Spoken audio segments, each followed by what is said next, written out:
If I had to pick between that and a 155 howitzer, or an F-16 with a 500-pound bomb, or an F-22 with a, or F-117 or a B-2 with a 2,000-pound satellite guided bomb, I pick the UAV because there's less collateral damage and there's pinpoint accuracy. And as I said, most of them now are being flown not to assassinate, but they're being flown to support our troops. The two developments that are very disturbing are the Air Force can't get people anymore. And this is another matter. The all-volunteer force is collapsing. It's falling apart. 15 years of war was never envisioned by the Gates Commission, which set it up. It is falling apart.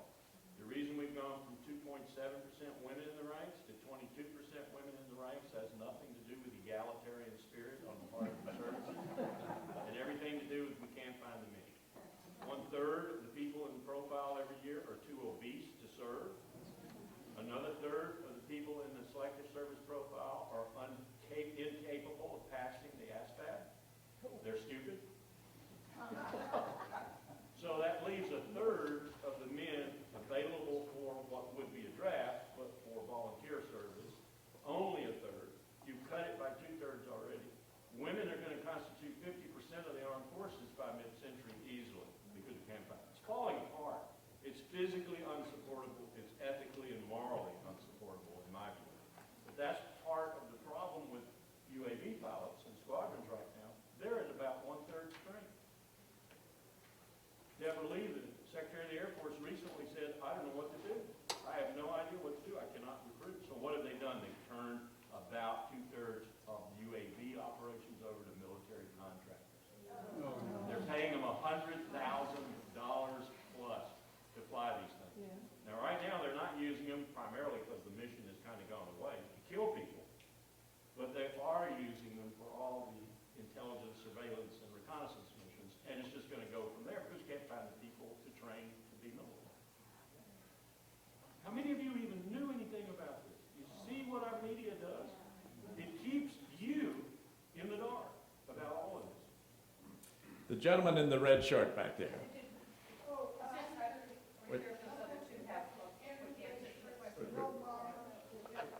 Wait. Did y'all want to comment on the drones? You do? Okay. Please. Just that, so certainly for FCNL, this is also a big priority for us. We're very concerned about drone strikes and about the civilian casualties. We are concerned, and I know this may be sounds like where we part ways with Wilkerson, but we agree on a lot. We disagree on some things, but we're concerned that rather than we're opposed to all killing. We're Quaker lobby. We're opposed to all killing, and we are also seeing that rather than being used, well, this is often justified as well. This is that drone strikes will mean less killing. That it's being used to expand U.S. military. So, and it's being used in contexts where there wouldn't be the use of ground forces, and so it's expanding U.S. military. So we'd be against them anyway, but anyway. So that's no disagreement here. Okay. And so I don't lead our program on drones because my colleague who leads our work on human rights and civil liberties, and specifically around these AUMF issues, leads our work on that. But I would just say it is a priority for us, and we will be sending alerts, as things come up. So if you sign up for our list, you'll get more information about it.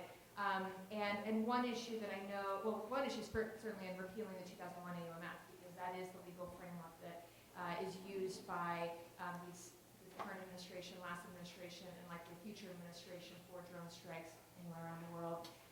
And then also this issue of that there's a large advocacy campaign around trying to get the DoD drone strikes to be transferred, the authority to be transferred from the CIA to the DoD so there can be more transparency, because part of the whole, one of the many problems with the drone program is that there's just so little information known about it, so we don't even know the extent of civilian casualties or other problems with it. Very good. I want to note that Dr. Schirch has posted the website for her 2 books, and I'll now take this gentleman's question. Well, I think the real economic solution I'd like to get your reaction to is put forth by Andrew Bacherovich and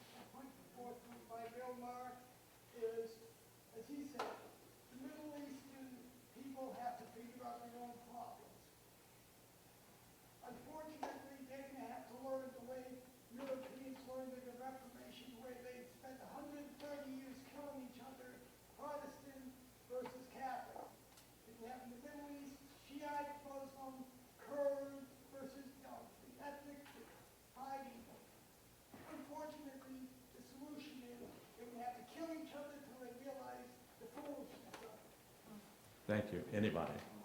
Certainly, there is lots of responsibility to go around, and there are internal divisions, Sunni, Shia, that are not really for any of us to involve ourselves in, but the historic relationship of Western political religious powers ever since the Crusades have some responsibility in this region too, so it is not there is a very long history of exclusion of Arab Muslim leadership and intellects, and the failure for Western Christians to acknowledge, actually, all that we have taken, and both in a positive and a negative sense, from these regions. So, yes, there are internal divisions, but we bear responsibility as well for historic colonialism, drawing fake lines around countries that are ethnically divided, and they were drawn by Western colonial powers. So all over Africa, this is a problem. You know, you can't have a bunch of white guys in Europe draw lines to decide where the states are, and that's one of the Well, sure you can, but it's not going to work. And actually, those colonial lines are responsible for many of the wars. Absolutely. Not just the Middle East, but Africa as well. Oh, yeah. Sure. I mentioned that. Did you mention about that? The lady in the lavender shirt. I myself, today, with all that I have learned, I think that this should be on the front page of the Richmond Times-Dispatch. Others being covered by them. I would defer to my executive director, Adria Schirch. They ran, before today, they ran a little preview, and we invited them to come. I don't know that they're here. But we encourage everyone here to write letters to editors, Yeah. asking why they were here and sharing some of their work. Okay, I have to it's about time to conclude. Thank you, panelists. You've been wonderful.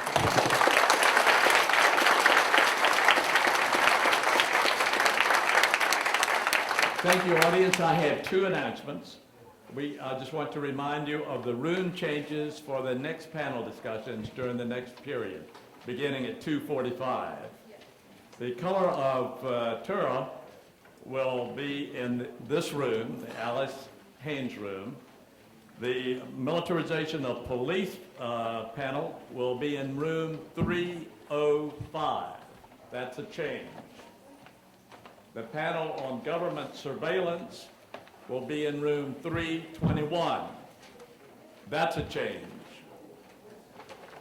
The second announcement is if any of you from the Richmond area want to join in the Global Concerns Committee of the Richmond Peace Education Center and help us deal with some of these things in the future, please contact us. Rob Gabriel is our chair of our committee, and Adria, Dr. Schirch, of course, is our executive director. Thank you again.